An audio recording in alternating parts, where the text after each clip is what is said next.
Pour vous inspirer, je vous laisse découvrir un petit extrait du nouvel épisode à venir dès jeudi prochain.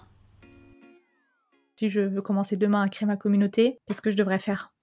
Le sujet communautaire, c'est un sujet qui est relativement simple théoriquement et en même temps très difficile parce que un peu intangible. Donc il y a plusieurs approches possibles pour essayer de développer sa communauté. Je pense que ce serait trop compliqué de rentrer dans plein de détails et plein de complexité, mais si je reviens un petit peu à la base, ce qui est important, c'est de se dire, il faut d'abord que tu te crées une audience. En fait, une communauté, c'est d'abord une audience. C'est le fait d'aller chercher des gens qui sont intéressés par ce que tu dis ou qui ont un besoin et auquel tu peux répondre en tant que marque. Je parle bien de communauté de marque. Je parle pas de communauté au sens, par exemple, de passion, etc. Vraiment communauté de marque.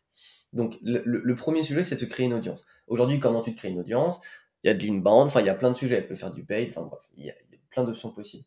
Et ensuite, le second niveau, en fait, ce qui fait que tu passes du niveau audience au niveau communauté, c'est le fait de créer un espace dédié, de réussir à créer de la connexion entre les gens, mais aussi et surtout de donner des bénéfices aux membres pour qu'ils s'investissent. Et en fait, le bénéfice, il part soit par le fait de leur apporter du contenu ou de leur permettre d'avoir accès à des choses qu'ils n'ont pas accès. Par exemple, je sais que si InfoConnect de Spendesk, eux, ce qu'ils ont fait, c'est qu'en fait, ils ont créé un endroit qui n'existait pas pour les CFO. Donc les CFO, il y en avait plein, hein. Il y avait des micro-groupes, des gens qui se parlaient, etc. Mais ils ont créé un endroit dédié pour faciliter l'échange d'informations et pour permettre aux gens de mieux travailler. C'est ce qui fait qu'on passe d'une audience à une communauté.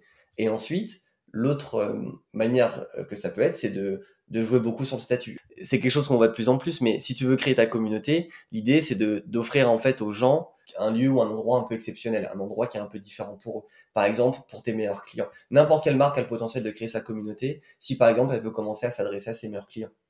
Et donc en fait, tu mets en avant des choses et c'est une sorte de programme fidélité déguisé, mais qui ensuite te permet de faire scale ton projet dans une dimension un peu plus communautaire, en ajoutant de nouvelles personnes, etc. Cet extrait vous a plu ? Pensez à vous abonner directement sur votre application de podcast préférée pour être sûr de ne pas le rater. À bientôt !